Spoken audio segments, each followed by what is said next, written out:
that. 70% chance of right. That didn't used to be the case, you know. I mean, then the players' union started getting involved, and yeah, that became a little bit different, you know. In Greenville. Here we are. Give you a little bit of a, but we'll keep this to sort of fit. Okay. Cloudy and 79. The man, the myth, the mouth. Dan Patrick. Weekdays 9 until noon on 1420 WEMB Sports Radio. Maybe you saw it on Facebook, where we broadcast the show on 1420 WEMB Sports Radio's Facebook page, which is about to become, by the way, it's not there yet, but it's rapidly growing, and we're about to become the Tri-Cities' most followed and most liked sports talk radio station. You know, signal problems and all this. AM 5,000 watts on AM 1420 versus some longer radio waves from competition on AM or FM signals. Now that's saying something right there, and that shows the quality of programming on 14. And part of that is because Josh Brown comes on every Friday at 1:30 to talk about the Atlanta Braves and baseball and all this. And he's doing old school. His wife is about to have a baby, but just like the old days when a manager wouldn't let the ball player off, he had to go out there at shortstop while the wife was in labor.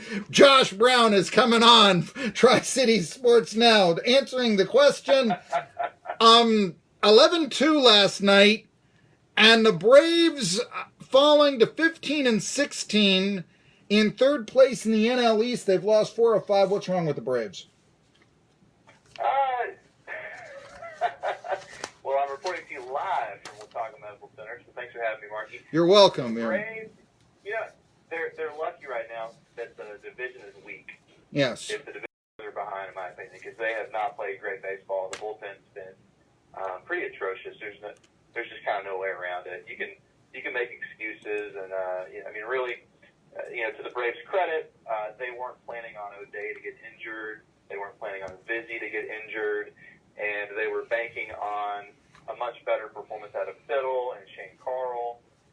So no one could have predicted the bullpen to be this bad. But it's mainly the bullpen. The offense is good. It's a high-powered offense. I think that Braves are blending into really good, high-scoring offense. So the problem is really the bullpen.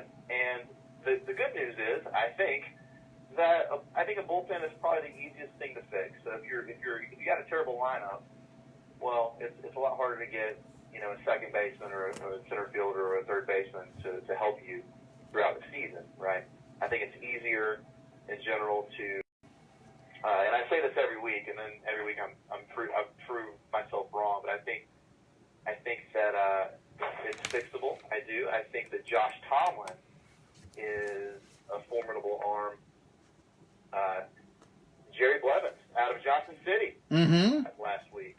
I think he's going to be help. He's a little older. He's 36, but I think he's going to help the bullpen. And I still think A.J. Minter is fantastic. And if they could, it's weird because they'll strike a lot of guys out, but they'll walk the farm, and so you can't walk everybody, obviously. In regards to last night, Charlie Culberson, how about that guy? He comes in and throws some nasty sliders. He's such a freak. Maybe they should just put Culberson in the bullpen, make him the closer. Well, I was going to ask you, because I know Fultonevich is, he's coming back from injury and all that, if that might be something to happen. I mean, Braves of old, John Schmaltz goes to the bullpen, that sort of thing. Could we see something like that? Yeah, well, Weigel, and you got Kyle Wright, who's up and down, and they just recalled Tuki Toussaint today, about an hour ago. Okay, that's good to know. To your point, yeah, there's not a lot of room. There's 5 rotation spots, traditionally, right? And so I've actually thought piece, and then they start him, and then he has these amazing moments where he almost throws a no-hitter like last year against Oakland, right? But I don't know. I think, and this is me being pretty negative here, sorry, Braves fans, but I think Fulte is going to have Tommy John surgery sometime soon. I think it's a matter of time. I really do. I watched the guy, and he's got some velocity issues. He'll get injured here and there, and I really think he's going to have Tommy John Intriguing. And that's just your gut right there. Obviously, you haven't That's given a just- medical that's- opinion of his that's- arm there and all that. But yes. That's just me watching the guy, and it's often the inevitable. And I hope it's not, and I could be wrong, but hey, if it is, it's just so common now, and it's just ought to come back even better.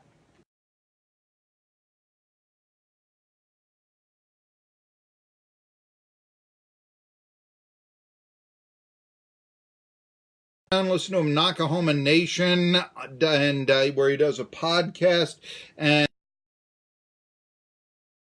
he's joining us from the hospital where his wife is about to have a baby. You've been talking about the city, but he did live here. Tuki Toussaint just called up. You like AJ Minter. Signed by the Braves in June, because at that time it doesn't affect the draft. Evidently, if they signed him now, they would lose draft choice because of his draft. So, could you see that? A. B. Can the Braves wait a month to sign Craig Kimbrell?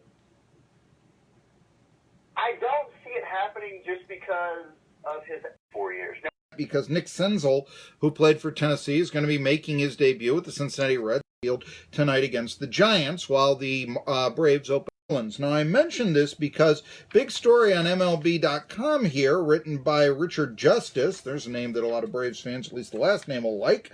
And he points He's a guy that understands the mental aspect of it. But on top of that, his mechanics are so smooth, and his delivery is so deceptive. And that's why he's so good. He's good for multiple reasons. He's smart. He understands the mental aspect of it. But his mechanics, if you're at the plate, you're watching that guy, you know, it's hard to see on TV. But if you're behind the plate, every pitch looks the exact same. So he's not like the Braves have had, Tommy Hanson,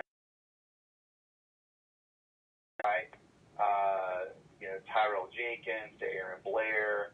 This guy's different, as well as Max Fried, but especially Mike Soroka. I think Mike Soroka is going to be like all-star caliber guy for the next several years to come.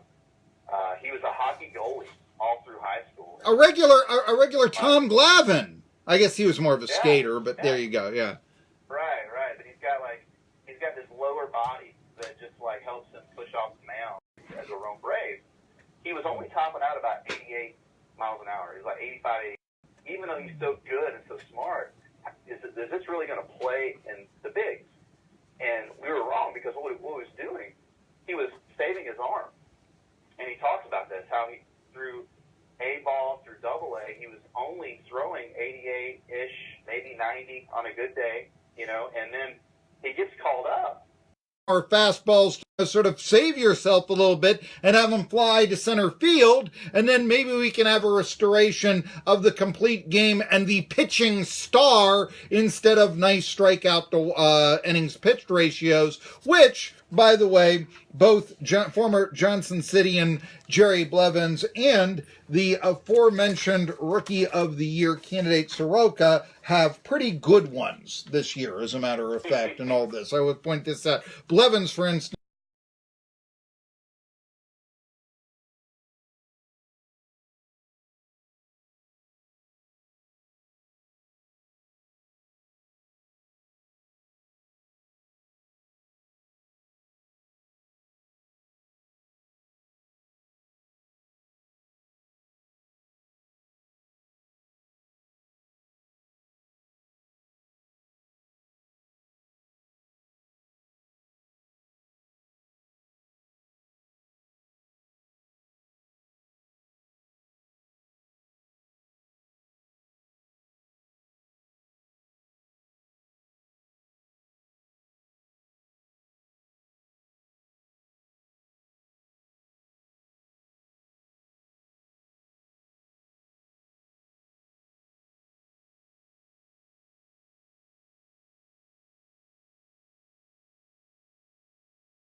mean, he's fantastic.